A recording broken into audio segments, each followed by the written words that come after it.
media internet lainnya yang ada masalahnya dengan masalah yang diteliti.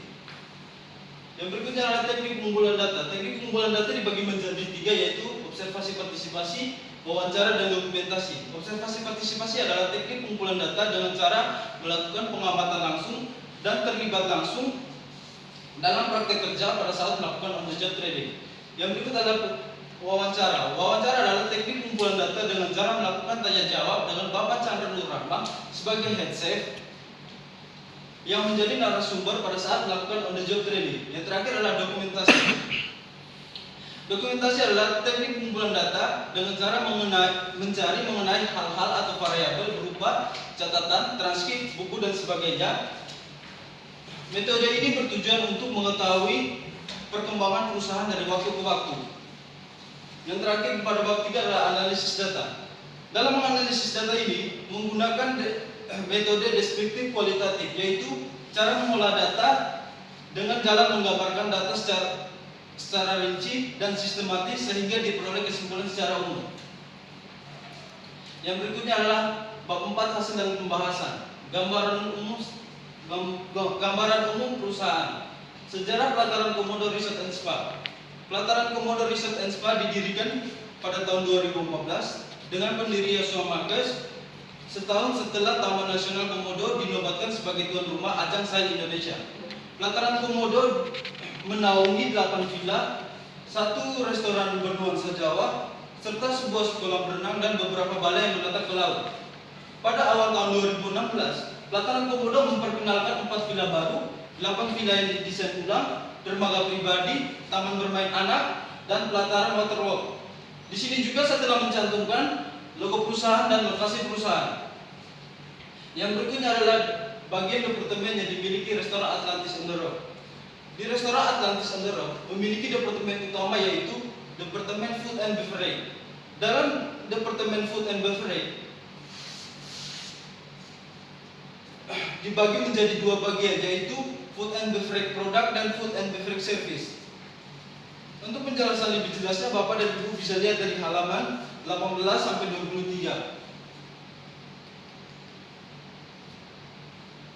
Yang berikutnya adalah fasilitas yang dimiliki restoran Atlantis on the Rock. Di sini saya cuma mencantumkan beberapa gambar. Yang pertama adalah long table atau meja panjang.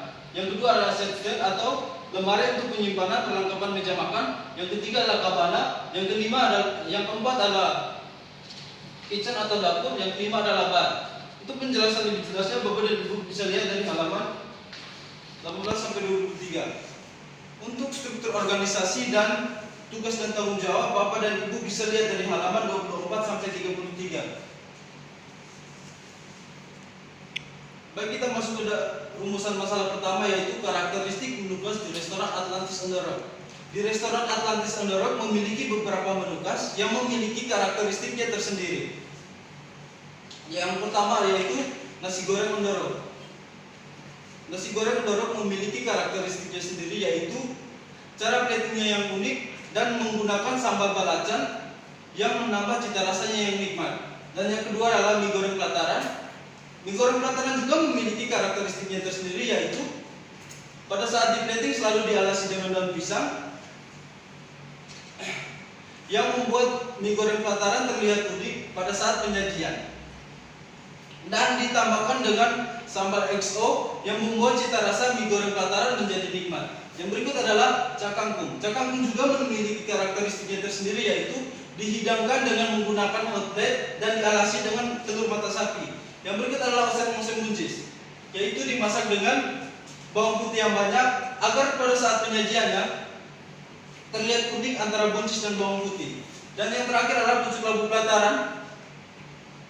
Pucuk labu pelataran juga memiliki karakteristiknya tersendiri, yaitu perpaduan warna antara pucuk labu dan cabai yang dimasak secara bersamaan agar terlihat unik pada saat di plating dan penyajiannya. Yang berikut adalah rumusan masalah kedua, yaitu cara pengolahan beberapa menu khas di restoran Atlantis on the Rock. Di sini saya cuma mencantumkan 2 menu. Yang pertama adalah nasi goreng on the Rock dan yang kedua adalah pucuk labu pelataran. Di sini juga saya cuma menjelaskan metode masak dan cara memasak nasi goreng on the Rock.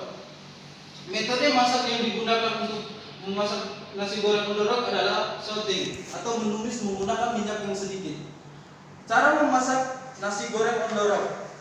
Pertama, panaskan minyak terlebih dahulu. Jika minyak telah panas, maka masukkan bawang putih yang telah dicop, kemudian ditumis hingga harum. Jika sudah harum, maka tambahkan telur yang sudah dikocok, lalu diaduk kembali sampai telur matang. Selanjutnya masukkan nasi, kemudian diaduk hingga merata. Selanjutnya setelah tercampur rata, maka berikutnya masukkan sambal belacan yang sudah disiapkan dan disertai dengan penyedap rasa berupa gula, garam, masako secukupnya dan kecap manis. Selanjutnya diaduk beberapa menit hingga semuanya tercampur secara merata. Yang berikutnya adalah pucuk labu pelataran. Metode memasak yang digunakan dalam memasak pucuk labu pelataran adalah sauteing. Sauteing atau menumis menggunakan minyak yang sedikit. Cara memasak pucuk labu pelataran. Pertama, masukkan minyak ke wajan, lalu tunggu sampai minyak panas. Setelah minyak panas, maka masukkan bawang putih, tunggu sampai harum, lalu masukkan pucuk labu dan cabai sambil diaduk. Setelah diaduk, lalu masukkan masako, garam dan gula. Setelah semua bahan telah dimasukkan, tunggu beberapa menit sampai pucuk labu matang, lalu diangkat. Untuk penjelasan lebih jelasnya, Bapak dan Ibu bisa lihat dari halaman 35 sampai 45. Yang berikut adalah bab 5, simpulan dan saran. Simpulan, berdasarkan pembahasan yang telah dipaparkan, maka penulis dapat menarik kesimpulan bahwa restoran Atlantis on the Rock memiliki karakteristik menu khas tersendiri untuk menarik para tamu yang datang ke restoran tersebut. Restoran Atlantis on the Rock juga memiliki berbagai macam menu khas yang menarik dan bervarian rasa. Di antaranya adalah yaitu nasi goreng on the rock, mie goreng pelataran, cak kangkung, oseng-oseng buncis dan pucuk labu yang dibuat dengan bumbu-bumbu khas yang dimiliki oleh restoran Atlantis on the Rock, sehingga membuat para wisatawan tertarik dan penasaran untuk mencoba menu khas tersebut. Yang berikut adalah saran. Berdasarkan kesimpulan pada laporan akhir studi di atas, ada beberapa saran dari penulis untuk memecahkan suatu permasalahan yang dihadapi. Disarankan kepada pihak restoran agar menambah lagi karakteristik menu khas di restoran tersebut supaya